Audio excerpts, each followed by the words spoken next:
Bueno, de esta manera continuamos en Inversión del Sur. Ha llegado el momento económico del programa. Estamos con el señor Mauro Trellini, un amigo, un economista que suelen ver ustedes aquí. ¿Cómo estás, Mauro? ¿Qué tal? Bien, gracias por la invitación nuevamente. Bueno, Mauro, a ver, siguen subiendo las naftas, siguen subiendo los precios. Sin embargo, hay, o parece que hubiera, o uno puede leer algunos titulares de medios, que hay una expectativa de baja inflación. ¿Cómo es esto?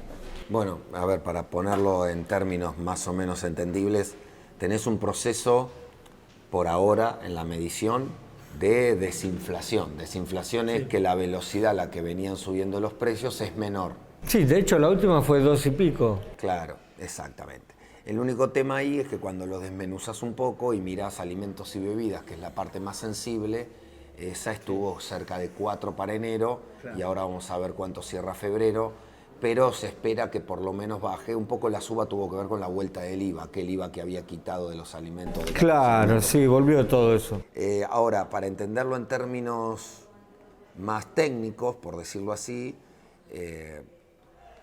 la fuente del origen de la inflación no está mitigada, no está combatida, claro, es la emisión claro. monetaria y como correlato la demanda de dinero. ¿Están imprimiendo? Sí, hubo una impresión en los últimos 3 meses de cerca de 250.000 millones de pesos, que es más o menos un 20% de la base monetaria.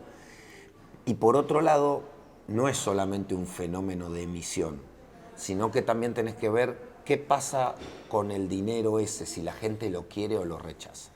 Lo que nosotros decimos demanda de dinero. Sí. Entonces, en el juego entre la oferta y la demanda de dinero... Es histórico en Argentina rechazar el peso. Y porque lamentablemente como reserva de valor en algún momento no le confías y hoy es, digamos, el hoy momento. Es ese momento. Entonces vos pensás que el precio del dinero, que es la inversa de la inflación, o sea, el precio de los bienes... y el precio del dinero por otro lado. Si el precio del dinero cae, sube el precio de los bienes. Claro. ¿No? Cae el valor del dinero. Exactamente. Y el valor del dinero cae cuando la gente no quiere los pesos o cuando hay demasiados pesos en circulación o las dos cosas. Vos podés no emitir pesos, como tuvo el gobierno de Macri en un momento, no tuvo una emisión de billetes y monedas, pero se le caía la demanda de dinero porque no había confianza. Entonces totalmente. Había inflación igual. El origen monetario de la inflación es el origen que explica, digamos, es la explicación de la inflación. Ahora, a la hora de medirla y de ver cómo se transmite, sí podés tener momentos donde la medición no te esté mostrando, como hoy, que hay un aumento del nivel de precios. Hoy tenés inflación, pero menos que antes. Bueno, el gobierno se reúne con empresarios y trata de hacer acuerdos. Da la impresión de que estos acuerdos no se están logrando porque todos están esperando, digamos, las negociaciones de deuda, digamos. Exacto. Por primero, la evidencia empírica, tanto en Argentina en la historia como en otros países, y la literatura te muestra que los acuerdos de precios son soluciones momentáneas. Muy momentáneas. Muy momentáneas porque te bajan, bueno, los últimos 5 planes de estabilización que fueron por ese lado, los 5 fracasaron. El único plan que no fue por ese lado y fue exitoso fue la convertibilidad. Después tuvo otros problemas, pero... Sí. ¿Por qué? Porque me hace acordar ¿viste cuando parás en el semáforo y viene el muchacho con los palos y los platos girando? Sí. Tiene como varios, y vos decís, donde se le cae uno, o uno pierde su equilibrio, se caen todos. Cuando vos haces acuerdos de precios para mitigar o frenar la traslación y la medición de la inflación, y no trabajás sobre las causas, estás continuamente vigilando todos los platos. Y uno de esos platos, el más importante, son las paritarias. Y donde una paritaria o donde un gremio se te dispara y quiere una indexación superior, los otros lo siguen y ahí nomás tenés, obviamente, un aumento de los costos y los empresarios tienen que ver cómo lo trasladan a los precios. Pero una de las contradicciones más simples de ver es la suba del combustible y la pretensión del gobierno de que los precios no aumenten. La suba del combustible en esta última semana tuvo que ver con un aumento del impuesto a la emisión creo que el dióxido de carbono. Nuevamente, hay muchos impuestos en la Argentina. la mitad de todo lo que pagamos en el precio de un producto es impuestos. Sí, Entonces vos ya tenés la mitad de algo que tiene que ver con Aportamos impuestos, esto lo venimos diciendo hace... Entonces, si vos tenés la mitad de un precio que es impuestos, a lo sumo para trabajar en el precio o en los costos tenés la otra mitad, porque una mitad viene impuesta. Y sobre esa mitad después tenés que ver qué es de origen extranjero, qué es exportable, que eso tiene que ver con el tipo de cambio, que no lo manejás, qué es commodity, qué tiene precio internacional, como el petróleo y algunos insumos. Y después te queda un pedacito de costos fijos y salarios que tenés que ir viendo cómo lo manejás. ¿Podés pedirle a los sindicatos que no pidan una buena paritaria? Podés hacerlo, va del lado de la política, pero los sindicatos deberían tratar de establecer siempre el valor real o el poder adquisitivo de sus... Te quiero cambiar de tema porque sé que lo estuviste tocando esta semana sobre el sistema previsional. Tenemos un sistema quebrado. Sí, tenemos un sistema quebrado desde hace mucho tiempo y se ha profundizado el quebranto. Te digo profundizado porque nos duele.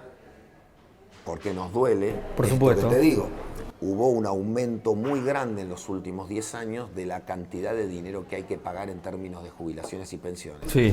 Ya sea por los juicios, sí. No digo que no sean justos, no, claro.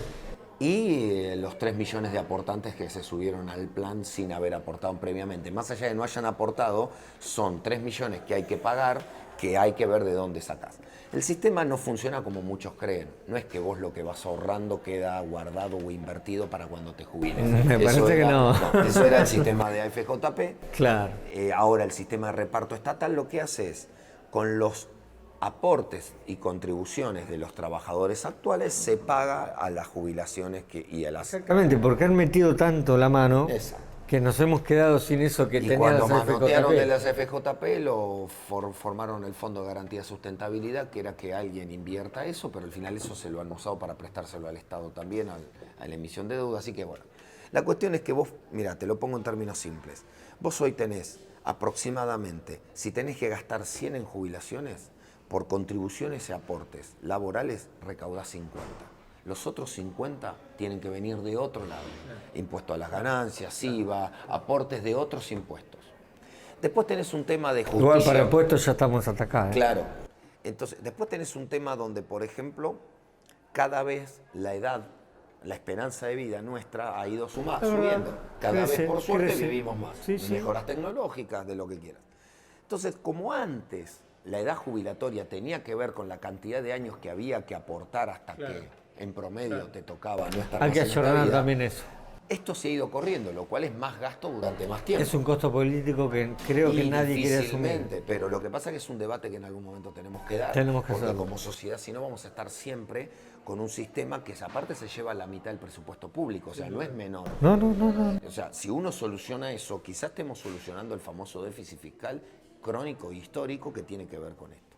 Entonces, en resumen, mucho gasto para personas que antes aportaban durante X cantidad de años y se jubilaban a los 60 o 65, pero vivían X cantidad de años.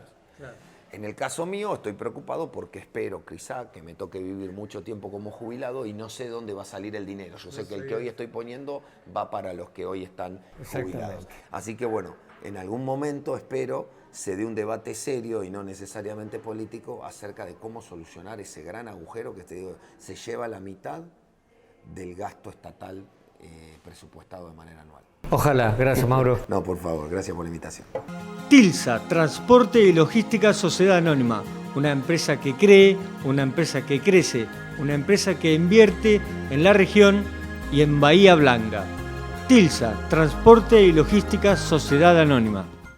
Grupo Omega, desde 1998, en obras y servicios industriales. Ecuador 3570, Parque Industrial Bahía Blanca, www.grupo-omega.com.ar. Somos de la tierra del alimento y en ese origen está todo.